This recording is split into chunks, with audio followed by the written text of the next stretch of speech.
Cenešiová a pracujem ako sociálna pedagogička v základnej škole na ulici svätého Michala v Leviciach. A tvorím súčasť školského podporného tímu. Našim hlavným a spoločným úsilím je podieľať sa na bezpečnom prostredí našej školy a duševnej pohode našich žiakov.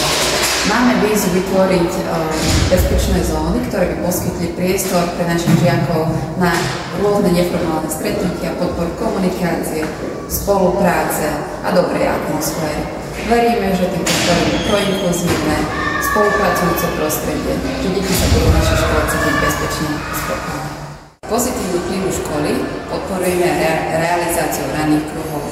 Máme víziu vytvoriť metodickú príručku, ktorá by bola nápomocná triednym učiteľom a mohli by z nej čerpať námety na rôzne aktivity.